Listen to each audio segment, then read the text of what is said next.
Hello. कैसे हैं आप लोग? जय माता दी, जय श्री राम, राधे राधे। आज मार्केटिंग जो बुक आपने पहले भी पढ़ा होगा, देखा होगा, सुना होगा इस चैनल पे, आज हम चैप्टर 2 इसका पढ़ने जा रहे हैं। चैप्टर 1 आपने कर लिया होगा, चैप्टर 2 फिर से दोबारा दिखा देता हूँ। ये था किसी व्यवसाय के उद्देश्य। अब चैप्टर 2 हम पढ़ने जा रहे हैं, सफल मार्केटिंग की 4 नीतियाँ। आप लोग ध्यान से इसको देखिएगा, सुनिएगा। सफल मार्केटिंग की 4 नीतियाँ होती हैं। 4 तरीकों से आप अपने प्रोडक्ट और सेवाएं बाज़ार में पेश करते हैं। उपयोगिता उत्पन्न करना। पहला तरीका है उपयोगिता उत्पन्न करना। इसमें आप किसी खास परिणाम को हासिल करने के लिए अपने ग्राहकों की आवश्यकताओं को संतुष्ट करते हैं। इस नीति के लिए यह आवश्यक है कि आप ग्राहकों को कोई ऐसी चीज़ दें जिसकी उन्हें ज़रूरत है और जिसका इस्तेमाल करके वे अपने दूसरे लक्ष्य हासिल कर सकते हो। इसका एक आदर्श उदाहरण बेलचा या ट्रक बेचना है, जो उपयोगी तो होते हैं लेकिन ग्राहक उनसे दूसरे लक्ष्य हासिल करना चाहते हैं। आपने शायद यह कहावत सुनी होगी, लोग ड्रिल नहीं खरीदते, वे तो 1/4 इंच के छेद खरीदते हैं। बहुत बड़ी बात है कि लोग उस ड्रिल को नहीं खरीदते, उस 1/4 इंच का जो उनको छेद करना था उस होल को खरीदने गए हैं, क्योंकि उस होल को करने के लिए इतनी बड़ी कीमत उनको देना पड़ा। उसी तरीके से आगे कहते हैं कि फेडेक्स उपयोगिता या आवश्यकता पर निर्मित नए उद्योग का अच्छा उदाहरण है। एप्पल ने आईपॉड, आईफोन और आईपैड के लिए बिल्कुल नए उद्योग को बनाया है, लेकिन उसके बहुत साल पहले ही फेडेक्स ने ओवरनाइट मेल का उद्योग स्थापित कर दिया था, जिसका पहले कभी कोई अस्तित्व ही नहीं था। पारंपरिक डाक सेवा धीमी गति से पहुंचती थी,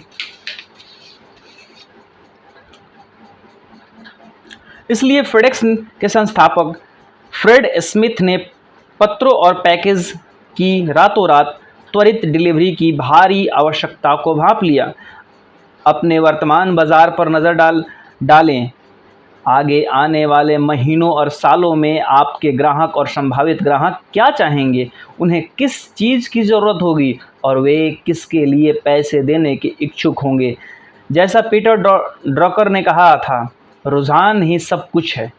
आपके बाज़ार में ग्राहक की मांगों का रुझान किस तरफ है? अगर आप इस प्रश्न का सटीक जवाब दे सकते हैं तो आप प्रायः अपनी प्रतिस्पर्धा को फांद कर उस नए बाज़ार पर अपना शिकंजा कर सकते हैं जो अभी बना ही नहीं है। सही भाव तय करना। मार्केटिंग की दूसरी नीति यह है कि आप अपने प्रोडक्ट का भाव बदल लें, अपनी वस्तुओं और सेवाओं को अपने ग्राहकों के भाव के दायरे में ले आएं।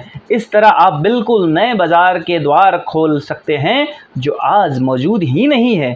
इसी दुर्लभ ज्ञान की बदौलत हेनरी फोर्ड संसार के सबसे अमीर व्यक्तियों में से एक बने। हालांकि पहले उन्होंने दशकों तक आर्थिक संघर्ष किया था। उन्होंने यह ताड़ लिया कि अगर वे बड़े पैमाने पर कारों का उत्पादन करते हैं तो वे इसका भाव इतना कम रख सकते हैं कि अमेरिका के ज़्यादातर लोग अपने लिए कार खरीद सके। इस लक्ष्य के साथ उन्होंने व्यापक उत्पादन और उपभोग के क्षेत्र में क्रांति कर दी। कई कंपनियों ने अपने भाव ज़्यादा ग्राहकों के किफ़ायती दायरे में लाने पर ध्यान केंद्रित किया और वे बाज़ार में लीडर बन गई। हमने यह पाया कि बाज़ार में आपकी हिस्सेदारी जितनी ज़्यादा होगी और उत्पादन की लागत जितनी कम होगी, तो आप ग्राहकों को अपने प्रोडक्ट्स उतने ही कम भाव पर दे सकते हैं। जापान की कंपनियां साल दर साल इस रणनीति का ज़बरदस्त इस्तेमाल करती हैं।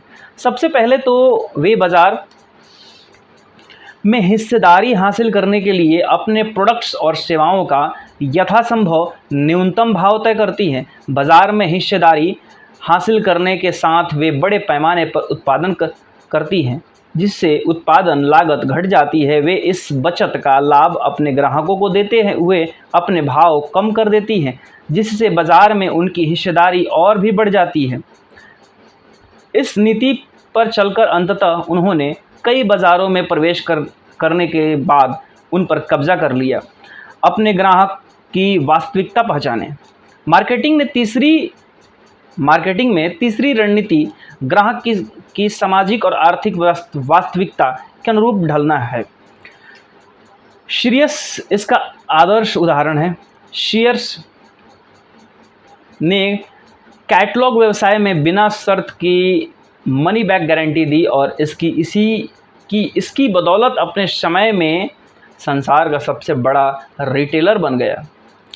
उस वक्त तक ग्राहक की वास्तविकता यह थी कि अगर वह कोई ऐसी चीज़ खरीद लेता था जो काम नहीं करती थी, उसकी फिटिंग सही नहीं थी, तो वह उस प्रोडक्ट को रखने और घाटा झेलने के लिए मजबूर था। सीयर्स को यह बात समझ में आ गई कि यह समस्या ग्राहक के खरीदने में बहुत बड़ा अवरोध है, इसलिए सीयर्स ने अपने प्रोडक्ट्स की पेशकश को ग्राहक की वास्तविकता के अनुरूप ढाला, जिससे सामान बेचने और रिटेल सेल्स में क्रांति हो गई।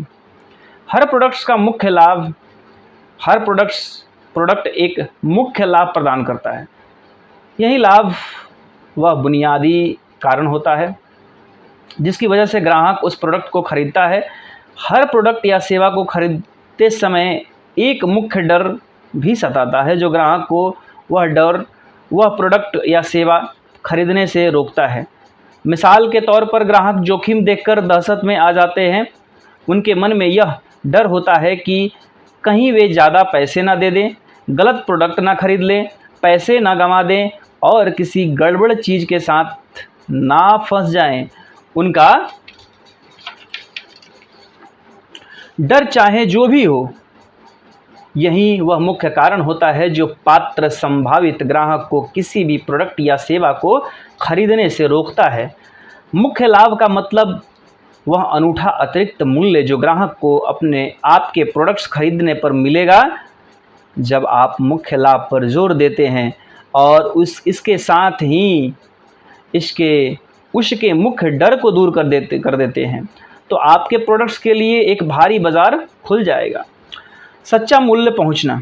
मार्केटिंग की चौथी रणनीति यह है कि आप ग्राहक को वह दें जिसका ग्राहक के लिए सच्चा महत्व है। ग्राहक के लिए कौन सी चीज़ें सच्चे महत्व की है, यह आप तभी पहचान सकते हैं जब आप अपने ग्राहकों के साथ करीबी तौर पर काम करें। IBM इस रणनीति के इस्तेमाल का आदर्श उदाहरण है। अपने स्वर्ण काल में इस कंपनी का संसार के 80% कंप्यूटर बाजार पर नियंत्रण था और इसके पीछे अच्छा कारण था। IBM ने पाया कि लाखों डॉलर वाले हाईटेक उपकरणों के क्षेत्र में कंप्यूटर की उपयोगिता से ग्राहक उतने आकर्षित नहीं होते थे जितने